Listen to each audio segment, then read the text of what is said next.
All right, second quarter, really good first quarter out of the gates here. You got to start. You got to start strong, right? Yeah, absolutely. In a game, and you got to start strong with your practice. I love what you said in the first quarter. That little 10 to 20, that's where you start.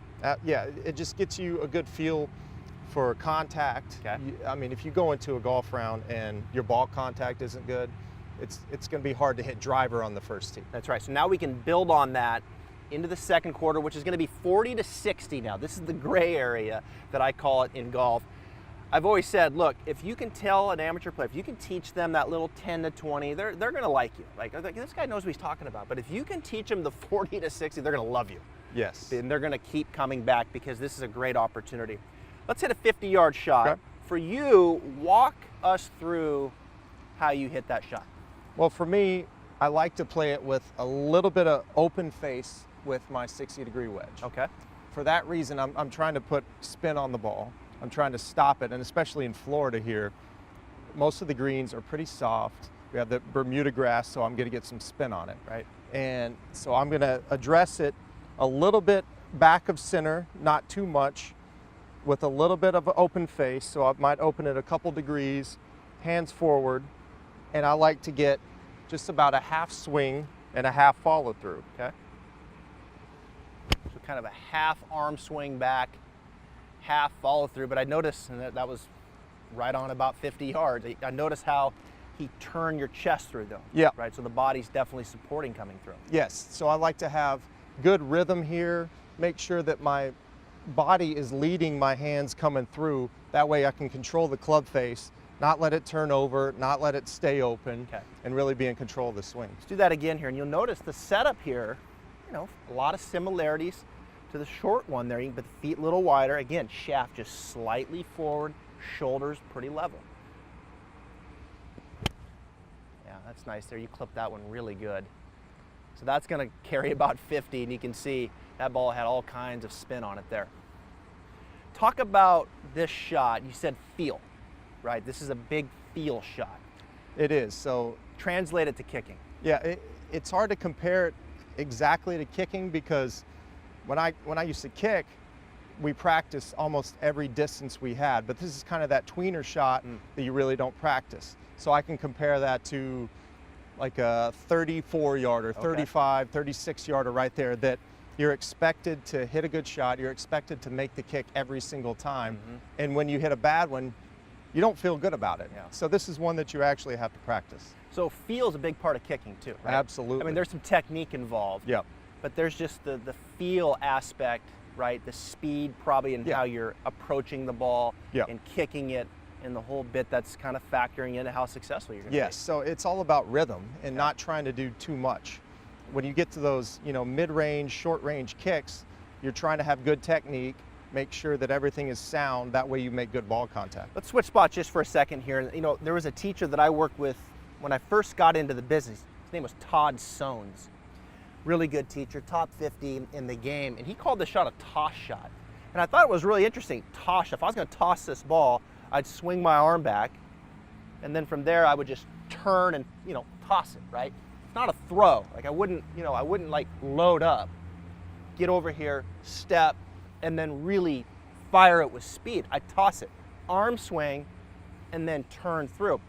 And I think that's key on these 50-yard shots. One of the things that I see a lot with amateurs is they recruit too much going back. So you'll see it too much like a full swing, and then instinctively over time you realize you have to start putting the brakes on, right? So your body can't really accelerate. You're kind of decelling, trying to manufacture that distance because you've recruited too much.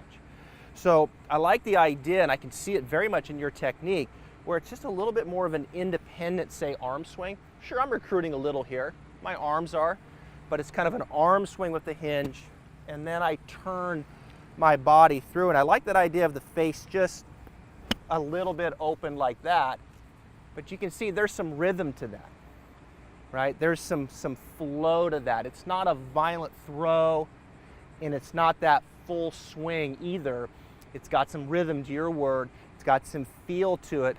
But I like that toss. What do you think of that? No, I love that because a lot of friends that I play golf with that have trouble with this shot, I try to tell them the same thing.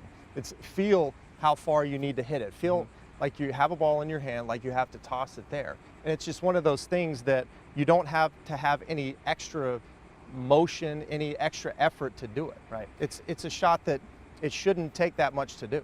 Is there a difference between 40 to 70 for you? Or would you rather have 50, 70? It doesn't matter. I try to not make it matter. Okay. Because I want to be good at 40, 50, 60, 70. Okay. And when what I really don't like is when I'm, playing a charity event or something like that, and we get up there to a certain yardage and someone says, "Oh, I'm no good at this shot."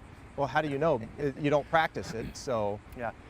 It's always interesting. I make the joke sometimes, you know, and do that from time to time on the show, of we get up there in the fairway and players or amateurs will diligently search for that sprinkler head, right? Like, where is it?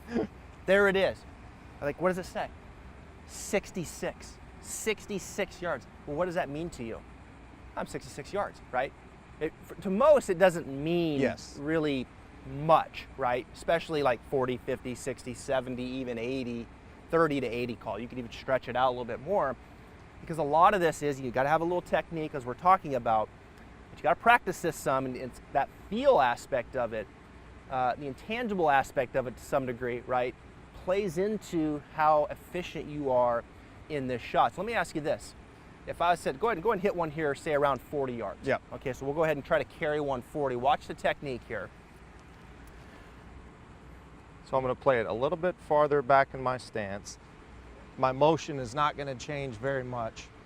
It's going to be short back, short through. Yeah, and there it is. So that's going to be about 40 yards in the air, right on the button, by the way.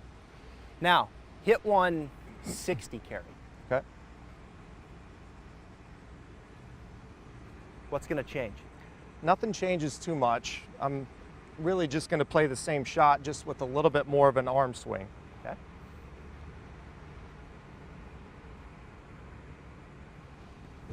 Yeah, and you can see the arm swing just got a little bit bigger, right? The toss, if you will, the toss got a little bit bigger going back, and then maybe a little bit more rate of turn. Yeah. I like to play wedges with not so much of a full backswing, but with speed coming through, which creates spin for me. Okay. And playing with a little bit open face, I can control how much it's going to spin on the green. Awesome. All right, switch spots one more time here. I want to just kind of finish up this segment here with that rotation. You'll notice with Josh, he's turning very much through. The belt buckle's turning through, but his chest is turning through as well. Look at right here as the speedometer, right? As how fast the body is turning through. There's maybe 40%. There's 60%. There's 80%, right? You can see the framework maybe incrementally getting a little bigger, but my rate of turn is getting a little greater. And those are the things that you have to kind of feel in practice. And you can see the difference there with Josh, where 40 yards, to 60 yards, you could see the arm swing grow just a little, but the rate of turn picked up as well. So call this a toss shot. Practice this shot, ball in the middle, shaft just slightly forward, but try to develop that shot where you got an arm swing a little more independently back and then turn that chest through. And I think if you do that, you'll find that this 40, 50, 60, 70 yard shot becomes very much a reality, and it really won't matter what that sprinkler head says, because you've practiced it, you've developed the feel and the technique to hit the shot on the golf course. Really good stuff. We're at halftime. We're coming back, third quarter. We're going all the way down 100 yards. Pitch shot. Stay with us. Thank you for watching this video. I hope you liked it. And remember, leave a comment if you have any questions, and most importantly, subscribe right here to Travis Fulton Golf so I can help you with your game long term.